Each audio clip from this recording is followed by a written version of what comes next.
America Meditating Radio Show, we collect wisdom, inspire each other, and empower hearts 24/7. Hi, I'm Sister Jenna. Join me and guest on Blog Talk Radio as we amplify stories that compel us to be more for ourselves and everyone else around us.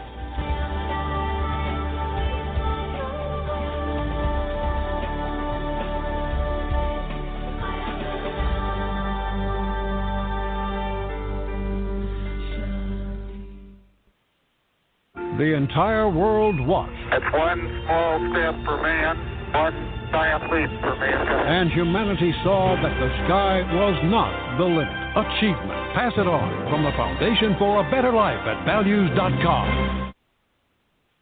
Would you be mine? Could you be mine? Won't you be my neighbor? Hi, neighbor. Mr. Rogers passed along friendship, hoping we would too. Friendship. Pass it on from the Foundation for a Better Life at values.com. Are you in need of a tech service company that's going to deliver the best solutions for your business? Then Actronica is your solutions headquarters. Here we specialize in your individual needs to make sure your business shines. For more information, please call 301-417-0070 or visit us at our website at actronica.net. Actronica, where we deliver for you. Hi, my name is Misty Crutchfield with Gandhi's Bee Magazine, online magazine designed to raise awareness and inspire people about all of the amazing things happening in the world, as well as all the challenging things that can help us raise awareness so we can make a difference in the world and be the change. One of my inspirations is Sister Jenna and America Meditating Radio. I listen, you should too. Hello, everyone, and welcome to America Meditating Radio. I'm your host, Sister Jenna. We're broadcasting from the beautiful Meditation Museum, and that was Missy Crutchfield from Bee Magazine, whose father transitioned 2 days ago. So we would like to send her and her family lots of love and best wishes and taking support from the one above. It's never easy to lose someone that's been very, very close to you and where there's a very deep story going on between both of you for quite a number of decades. So our love and good wishes and condolence goes out to Missy Crutchfield and her family at Bee Magazine and beyond. We are in a very exciting time. We are getting ready to launch our Meditate the Vote campaign, and we're really calling on all of our friends and listeners to participate. Meditate the Vote doesn't take sides. It's just that we are a group of alliance of friends that have come together and feel like we want to at least promote the awareness of being very conscious and very awake and very aware during this presidential campaign. And as we approach the day for voting, we wanted to hopefully know that Meditate the Vote was contributing towards a very respectful, knowledgeable, and a wise way of moving into this change. Of course, we're going to walk into. We are going to get a new president whether we want it or not, because the Obama administration, he's done his 8 years, and so we won't be able to have many more years of him under that capacity. So the change is inevitable in terms of who's going to be leading this superpower for the next 4 years. And so the America Meditating Radio and the group of friends will be launching Meditate the Vote. And in the meanwhile, as we start to amplify the conversation on social media, I do invite you to go to Meditate the Vote on Facebook and Twitter and vote for this awareness campaign that we're facilitating through the ethers and through the country. And we would love to get video footage from anyone who basically just says, I, Sister Jenna, meditate the vote because I care, or I, Sister Jenna from America Meditating Radio, I meditate the vote. So basically, before you do cast that vote, make sure that you're in a clear, elevated state of awareness where you feel that your contribution to making that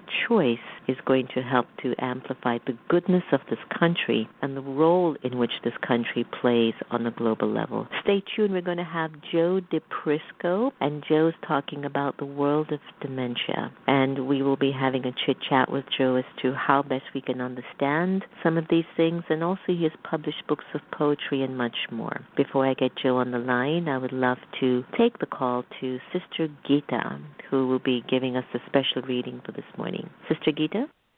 A beautiful morning to us, beautiful souls. Taken from a pocketbook full of wisdom, I am reading Inspirational Message, there is a part of you that is perfect and pure. It is untouched by the less than perfect characteristics that we have acquired by living in a less than perfect world. This part of you is a still and eternal star. Make time to reach it, and this will bring you untold benefit. Necessary to search outside for peace. Peace is within you. Concentrate your awareness on the soul, the tiny star-like point of light that sits in the center of your forehead. Experience the difference between your body and you, the soul, and you will feel peaceful no matter what. You will learn the things you need to forget and the things you need to remember, because you are still. In today's world, we hold on to the things that we ought to forget, and we remember the things that don't take us anywhere. Om Shanti. Have a beautiful day.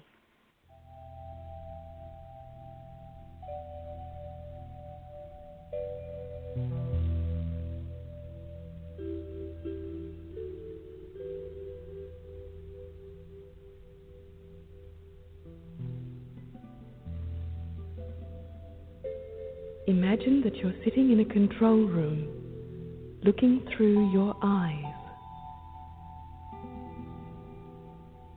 Allow your body to become very comfortable and still.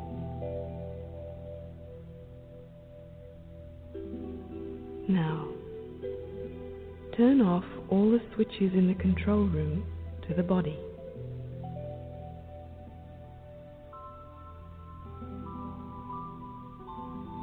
Turn off the switch to the feet, the switch to the legs, as each switch is turned off, you'll feel that part of the body relax and become very light.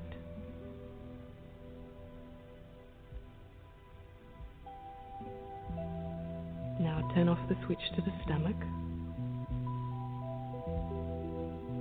and the chest.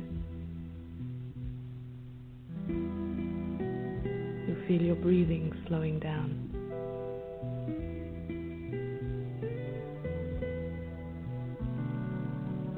Turn off the electricity to the hands and the arms.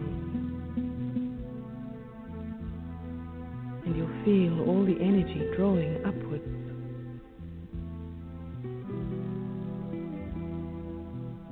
Turn off the neck.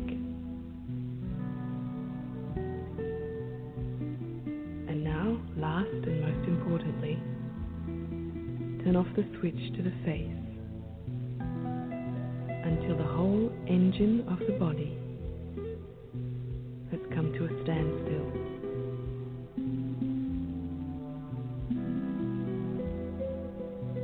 Let your mind relax.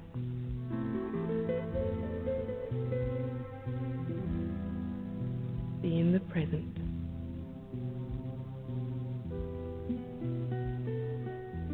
And become zero.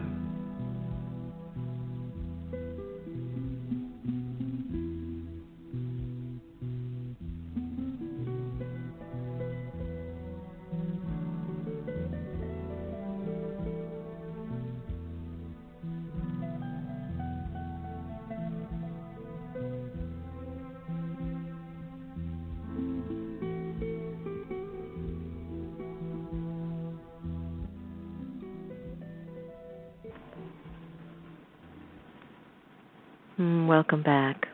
You are listening to America Meditating Radio, and Sister Gita, thank you for that lovely reading. Today we have the fortune of having a conversation with Joe-di-Prisco, who is the acclaimed author of Subway to California, All for Now, and Sun City, and has co-authored books about child and family development and published 2 books of poetry. His newest novel, The Alzhammer, is a comic and tragic look into the world of dementia. For over 20 years, Joe taught various educational levels and has sat on and consulted with several nonprofit boards in the areas of education, mental health, children's welfare, and of the arts. He is the chair emeritus of Redwood Day School in Oakland, California, and today we welcome Joe-di-Prisco to the America Meditating Radio Show. Joe, good morning. Good morning, Sister Jenna. It's lovely to hear your voice and feel your calming presence. Thank you. How sweet. Well, thank you for making something that is very concerning to many of us, I would say, acceptable, or where we can receive it and still keep moving on. You've written essays, fiction, poetry, a memoir, and even nonfiction on child and family development, and now you're moving into dementia in these areas. How do you utilize these different mediums? In which do you tend to enjoy writing the most? How are you moving in those areas? Well, that is actually one of the most mysterious questions for me to answer. I don't know what calls me to write in one genre or another. I know what happens, and I give over to it. What's most challenging about writing fiction, for instance, is that it begins with the unknowability of another person, and the mystery of another person, and the mystery of oneself, and the unknowability of oneself, or the struggle to begin to know oneself. What's most challenging writing about dementia, however, is that, first of all, you have the terrifying specter of dementia. As you know, it's a universal concern that we have. If we don't know somebody with dementia, we will. And when it comes to, in this novel, The Alzhammer, which I'm writing, which just came out, what I'm trying to do is to understand how to represent that experience. I remember talking to my dad, doctor, as he descended into Alzheimer's, and I said, so what's going on when he's sitting there and not making what I understand to be connections that I can understand? Is he telling himself a story? And, if you look at electronic magnetic resonance images of the brain ravaged by this cruel and terrible disease, you can see large pieces are missing. Things aren't connecting because they can't connect. So what's humbling about dealing with somebody with dementia is, in a strange way, what's humbling about writing at all. Understanding, to be humble before another person who is struggling to understand himself and struggling to tell himself perhaps a story. And when we look at that, right, and as we understand that we learn a lot from each other's stories, and every one of us is going through something unique, a learning process and a learning experience. As you observe your own story, have you found within your story a novel where you can actually say, Joe's story is this? And if so, what is that story for Joe? Well, I did write this memoir that you mentioned, Subway to California, and that was, for me, well, here's what's very mysterious and interesting to me. When you're writing a memoir, you're telling the truth about your own life, and that's your burden, that's your challenge, that's your opportunity, and that's your gift to yourself. And so you tell the narrative as far as you're aware of it. When you're writing a fiction, or poetry for that matter, you're making up things.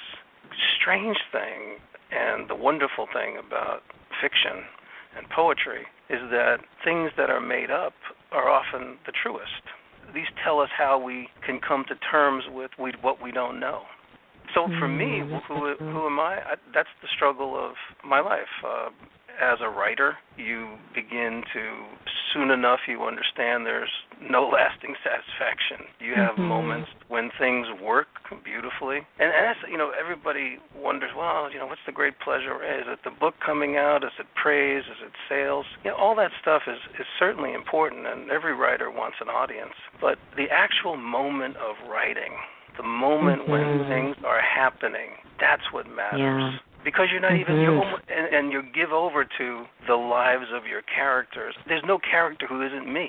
I love that when those thoughts get on the paper, it's just fascinating. Your newest novel, The Alzhammer, is a story of a once powerful mob boss who actually watched his father disappear from the disease and who's now himself seriously slipping. How much of the book is based on your own experience taking care of your father? I'm sure quite a bit, but I was fairly unconscious of any particular connections. My father was a small-time criminal and confidential informant and a gambler, and a lot of his experience was unknown to me when I was a child growing up.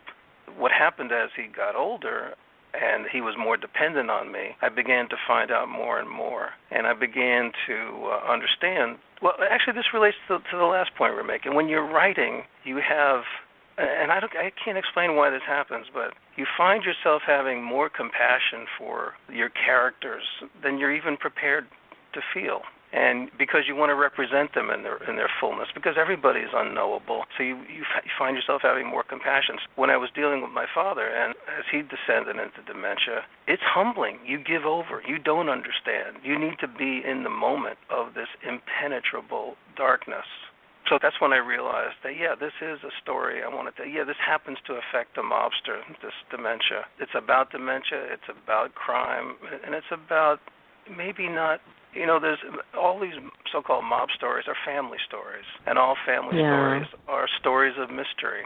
Mm-hmm. Is that why I know that America has an obsession with mobsters and popular culture romanticizes that lifestyle? Was your father really in the mob? He was very, very, very low down. He was a small-time guy who got involved in a lot of police corruption activities and in New York City in the 60s, and that's how he got to California when I was a child. He ran off because the FBI was tracking him down. We're walking in the woods in Long Island, and the next thing I know, he runs into the woods, and there we go. And before we know it, we're in California, and I don't know anything about it. So you feel this untethered sense of what does somebody do with that? Well, somebody like me becomes a writer to try to understand these mysteries. Who the heck am I? Where did I come from? Am I my father? Am I not my father? How would I know? Well, let me write. I remember my father, straight out of Brooklyn, every time I would ask him a question as a kid, I get the same answer. What are you writing, a book? And yes, it turned out I wrote a lot of books.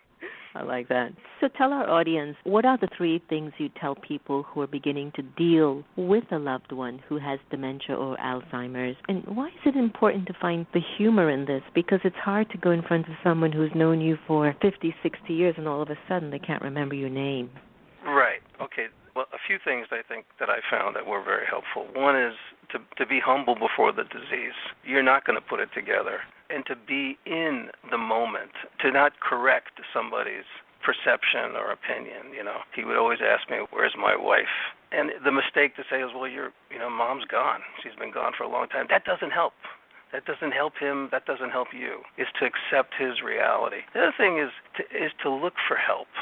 I know a lot of families don't look for caregiving help or care managing help. I found it immensely important, and to be with somebody who's been on this journey before. And I learned so much about everything, about myself and about family and about art, for that matter. In the largest sense, I spent my life, my father was a very mysterious figure. I didn't know a lot about what happened. So I spent my life trying to understand who he was, and by the end of his life, he couldn't even recognize me. So it was up to me to write the story of his life, because he wasn't able to anymore. Did that leave you with a sort of a void or a sort of a need or kind of, I don't know, how do I word it? Were you left with I just don't know then where I've come from. I didn't know anything about my father. I mean, is that question or feeling still in you today? Oh, sure. I think the void was always an attractive and frightening destination for me. As a child, very devout little Catholic boy, and I found lots of truth and consolation and challenge in growing up with. And as I got older, I was attracted to the mystics of Catholic religion, St. John of the Cross, the dark night of the soul. And I don't think I've ever gotten over the appeal to that thing, to that reality. There's a famous story about a monk, Thomas Merton, a great Catholic priest and Zen master, one of my heroes, tells about a monk wandering in the desert who says, "Oh, I finally found all the peace I need, I'd ever desired." And his master says to him, "Well, then go pray for some more tribulations to get on the right path, because there's no satisfaction." Maybe that's one of the messages here about dementia. We can't solve it.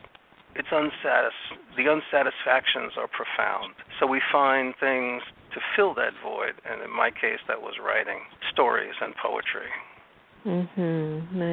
Nice. Talking about poetry, I understand that you have also published 2 books of poetry, and you won a few prizes for your poetry. Would you like to share one of your poems with our listeners today? Well, that would be wonderful. This is a poem that's coming out in my 3rd book, which is coming out pretty soon, and it's called I Was Just Leaving. I was just leaving. Then again, I am always just leaving. It's the best part of showing up in the first place. The dog to be fed, my kid to be picked up at the rink, a trip to pack for, anything to obtain clearance from traffic control. These are not fabrications if somebody believes. So long has passed since I was just leaving. I almost forgot I ever arrived. So much ground we have covered since. We wonder, what if we went to one school and not another? Turned down one street where the piano was lifted up the building side. Missed the connection and the plane went down in flames. Sometimes I'm certain we missed the best time somebody might have had. And yet, who can forget the instant anesthesia kicks in? 10, 9, darkness. Or remember it. And then the black curtain is pulled back and we wake up with a new knee or a heart. That time I was just leaving was the time I did not pass by the casement window, descend the marble stairs, buttoned up my coat and walked out into the falling snow, and reached up to pull down my hat against the cold and realized I'd left my hat upstairs, where I still was. Wow. You're brilliant. Oh, you're too kind. Thank you for that. That's very kind of you, Sister Jenna. That was very beautiful. That was so nice, Joe. Joe, thank you so much for joining us on the air today, and just wishing you continued love and success. Before I let you go, a website that our listeners can find more information about your work? Mine, www.joe-di-prisco.com. Beautiful, beautiful. Joe, thank you so very much, and all the very best. Thank you so much, Sister Jenna. It was a delight speaking with you. Same here. Take care. Bye-bye. Take care. Bye-bye. What a beautiful poem that was. And how heartfelt was Joe. So, yes, thank you for joining us on today's conversation, and I hope that you were able to get something from the discussion and conversation where it continues to add to your story, and you can keep celebrating those that have been with you and perhaps are gone. Remember, no one can take away your happiness unless you give them permission, and we are here to love each other the same. We're going to end today's show from Elijah Ray, his rap song, Give Thanks. Take care. Bye-bye. Well, I gotta give thanks once again, bringing in the word for the world of men. This goes out to the children. No matter what they tell you, you could never say no. We are here, we are divine, and the time has come for us all to shine. And I give thanks for the one mind, and I give thanks for the love design. I said, let the sunlight fill your eyes, let your voices harmonize. When you look into a child's eyes, you can see everything that's God in the sky. So relax, as it all rearranges. We are all going through the same changes. I like to sing a song with you, so give thanks one time. What you gonna do? Give thanks. Give thanks. People of the world, waking up, I give thanks. Give thanks. This is how I fill my cup. I give thanks. Give thanks. Whoa, whoa, whoa, I give thanks. Give thanks. Oh, I'm giving thanks for this life that I'm living and what I'm seeing. Freeing up my mind for what I truly believe in. Giving thanks for the children and the light that they spark in my heart. Inspire the way that I walk and I talk. I'd rather teach them of what they could be than what they are not. Faith in they channeling, third eye spot, celestial vision, and the voice they got, and the love that we all will never be stopped. Giving thanks for the tools and the jewels that we blessed with. Use them in a time when life gets hectic. Band of light, yeah, that's the nexus. The place where people come and get connected. Earth, wind, water, fire. Ancient ancestors' wisdom takes us higher. Build the foundation for 7 generations to come. We are one. Give thanks, people of the world.